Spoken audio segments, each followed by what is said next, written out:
Reinstated Deputy Governor of Edo State, Philip Shaibu, said that he has put his governorship ambition on hold to back the candidate of the All Progressive Congress, Senator Monday Okpebholo, to win the September 21st governorship election in the state. Shaibu, who accused Governor Godwin Obaseki of frustrating his governorship ambition, said he would try again in the future because he has age on his side. According to a video clip, Shaibu spoke at the weekend at the Afemai World Congress in Detroit, Michigan, United States of America. He claimed that Okpebholo will make a better governor than Asue Ighodalo of the People's Democratic Party, being backed by Obaseki. The organizers of the Afemai World Congress on Sunday heard from Shaibu, also called on the diaspora to be interested in the politics of Nigeria. All right, Mr. Henry. Yes, sir. Yeah, we have a situation where the cat with 9 lives. Oh my goodness. The cat, the Edo cat with 9 lives. Is that it again? I like that. Regain back his position. Yeah. And now he's globetrotting in the United States of America, trying to get some diaspora votes. Being that Asue Ighodalo had also a like meeting with the diaspora in Italy. Yes. He now says that he has age on his side, yeah, and he can recontest governorship of Edo State in the near future. But for this period, he is going to shelve it for Monday Okpebholo's APC candidate, yeah, to achieve, to be able to achieve his own aim, first of all. Do you see that move as a way to be able to placate the APC, who he left behind way back for the PDP, and now he's now back with them? Is he trying to ingratiate himself back into the good books of the APC? You see, that's the thing with politics, especially in Nigerian kind of politics. You know, cross-carpeting just so you can have an advantage. So what Shaibu has done, or what he is doing, is not out of place. That's what any smart politician will do. And of course, this bad blood between Shaibu and, of course, the present governor, Obaseki himself, has been on for a while now. You know, those of us who are familiar with that storyline will tell, you know, exactly what is happening. They were first in PDP, they moved to APC, and then PDP. And now he's finding his way back to APC. And he's saying that, okay, because he knows that his ambition has been strongly opposed by the governor. And it's almost like he cannot move at all. In fact, threat every now and then. He's quite a young guy, he's very promising, and people of Edo love him so much. And that's why he's saying that there's age on his side. Yes, absolutely, there's age on his side. So, but for me, it's just a political strategy to say, okay, let me, you know, just kind of pipe low for a while, and then when the time is right, and when the time is right, by that time, Obaseki would have been out of government, and so he would have enough muscle to flex. Okay, so that's a strategy. And for me, I think it's a very good strategy, because he knows that he cannot, at this time, with Obaseki, with the governor, he cannot. So the best thing is to just support, and of course, he has chosen the right side. And we know, of course, we know the drama about how he was reinstated, his impeachment, and then his reinstatement. So the governor won't allow him. So for him to say, okay, I have age on my side. Yes, that's right. He has age on his side. So again, it's political strategy. That's what our politics, especially here, is all about. Okay, so concerning his ambition, do you think that Governor Obaseki was fair in telling him not to recontest? Yeah. Not to contest per se, not recontest, because yes, that was his first.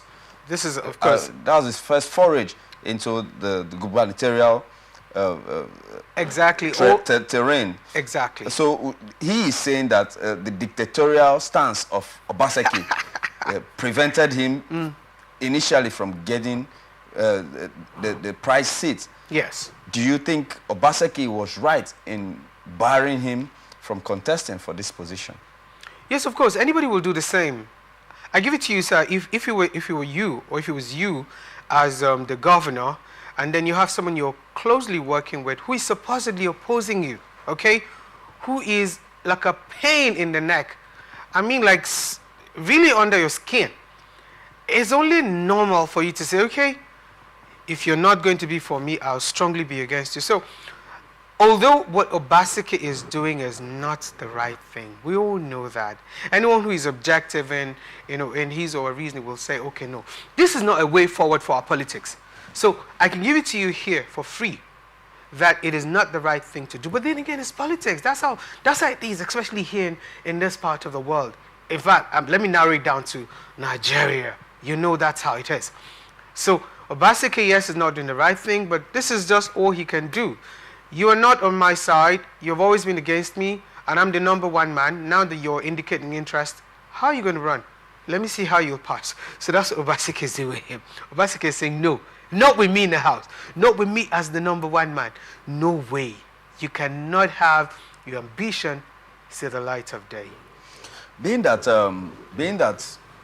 Shaibu is a grassroots person, you know, and that was the niche that Obaseki needed, yes, to be able to clinch that ticket. That's right.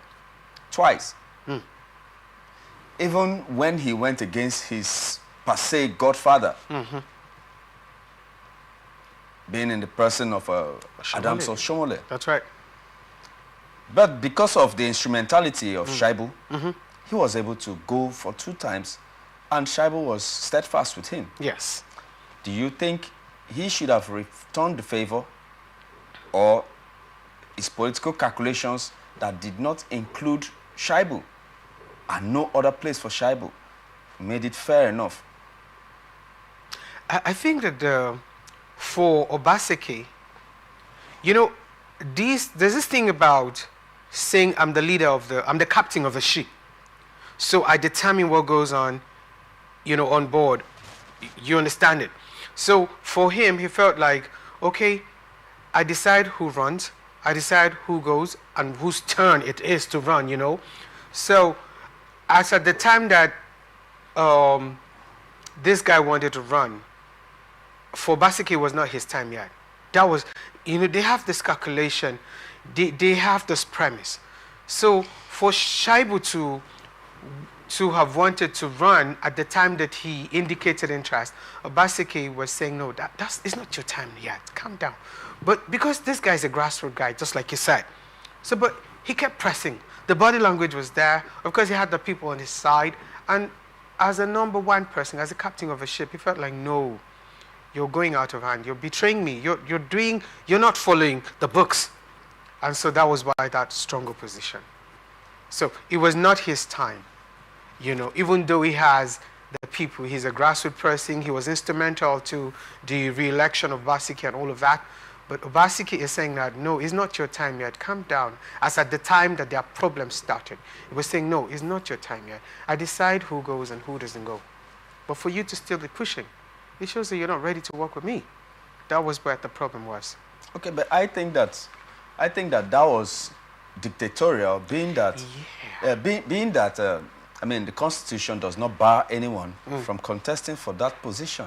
That's right. But secondly, I also want to ask you your opinion on this matter concerning the fact that are deputy governors just meant to be spare tires?